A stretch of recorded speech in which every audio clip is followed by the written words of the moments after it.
Madam President, tens of millions of middle-class families face the distinct possibility of higher tax rates in January. With so many Americans who are still struggling to find their economic footing after the deepest recession of our lifetimes, these looming tax hikes would be hard for those middle-class families, and they are completely unnecessary. Newspaper stories day after day on the so-called fiscal cliff often omit that the Senate has passed legislation to shield 98% of families and 97% of small businesses from the income tax part of this so-called fiscal cliff. We passed the Middle Class Tax Cuts Act on July 25th of this year, and we sent the measure to the House of Representatives. Did Speaker Boehner and the Republicans in the House promptly pass this popular bill and send it to President Obama for his signature? Did they move to protect 98% of middle-class families from this tax hike in January? No. Nope, they decided to hold the middle-class tax cuts passed by the Senate hostage in an attempt to push for tax cuts for the folks they care the most about, the top 2% of highest-earning households. Republicans fighting for millionaires and billionaires is not a new story.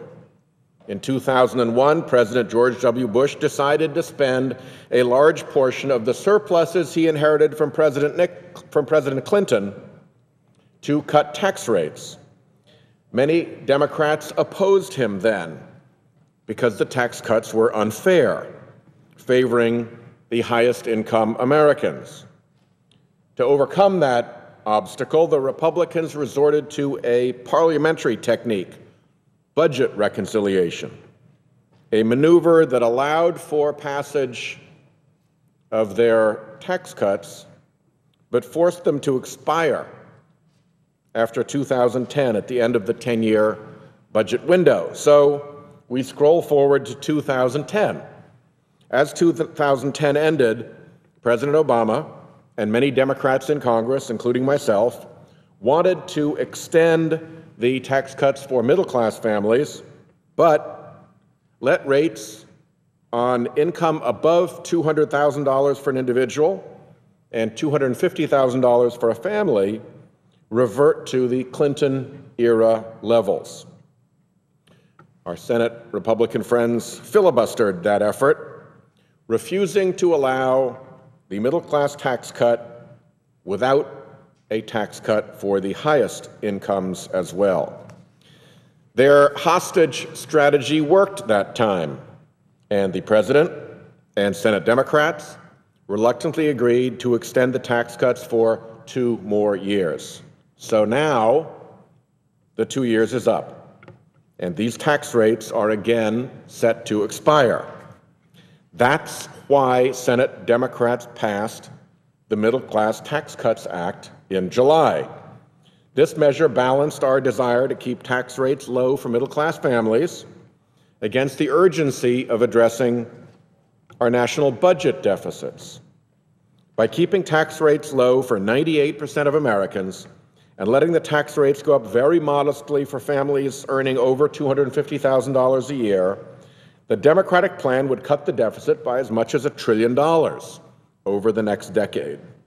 Now, that alone doesn't cure our budget imbalance, but along with fair and sensible tax reforms and smart cuts in spending, it is part of the solution.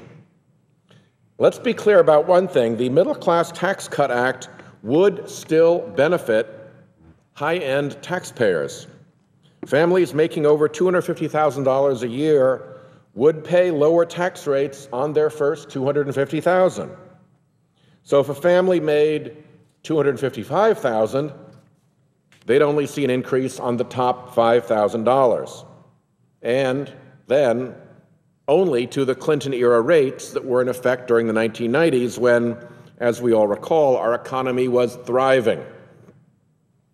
Under the Senate-passed plan, a family earning $255,000 a year would pay an extra $150 in taxes.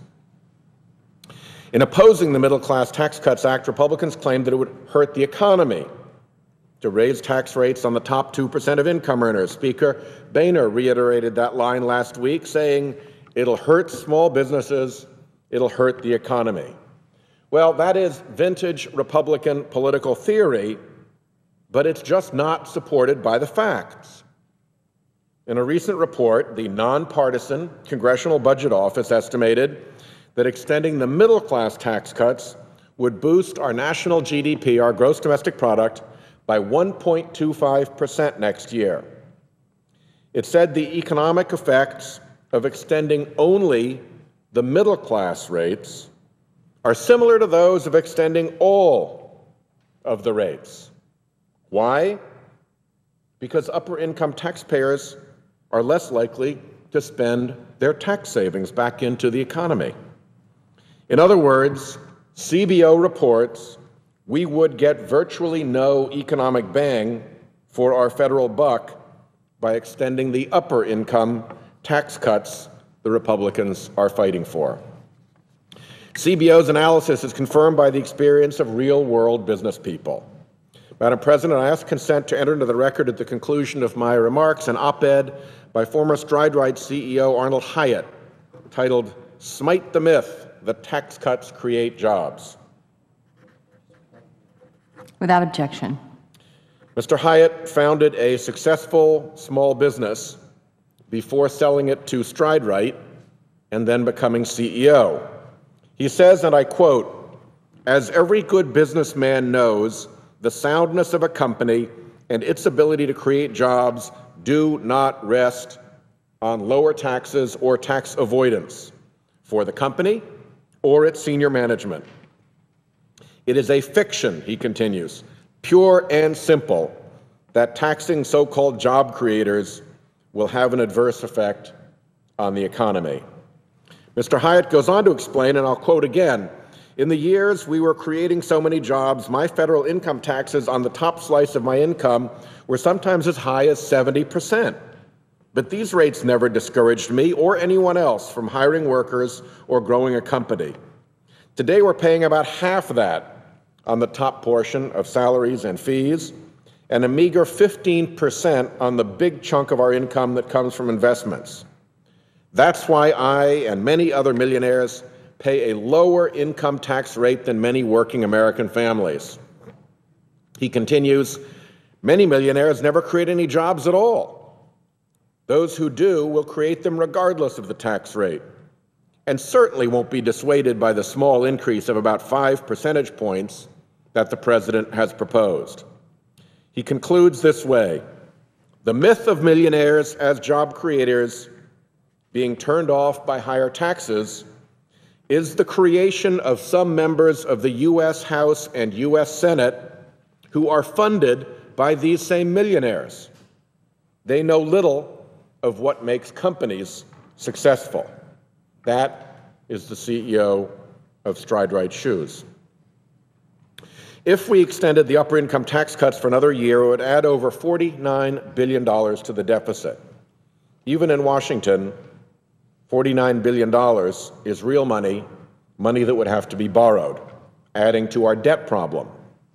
Believe it or not, Republicans who voted to turn Medicare into a voucher program in the name of deficit reduction support adding to the deficit with high-end tax cuts. In Rhode Island, at least, those are lousy priorities when it comes to deficit reduction. We should let the tax cuts at the top expire for reasons also of fairness. Loopholes and special provisions allow many super high income earners to pay lower tax rates than many middle-class families. According to the nonpartisan Congressional Research Service, 65% of individuals earning $1 million or more annually pay taxes at a lower rate than median income taxpayers making $100,000 or less. 65%, nearly two-thirds, of individuals earning over $1 million a year actually pay a lower tax rate than median income taxpayers do. That is a tax system that has turned upside down and needs to be fixed. Earlier this year, a majority of senators voted to advance my Paying a Fair Share Act, the Buffett rule bill to ensure that multi-million-dollar earners pay at least a 30% effective federal tax rate. The rate they're supposed to pay is 35% under the income tax laws. But because of all these loopholes and special rates, IRS statistics show the top 400 taxpayers in 2008, who earned, by the way, an average of $270 million each that year, paid the same 18.2% effective tax rate that's paid by, for instance, a truck driver in Rhode Island.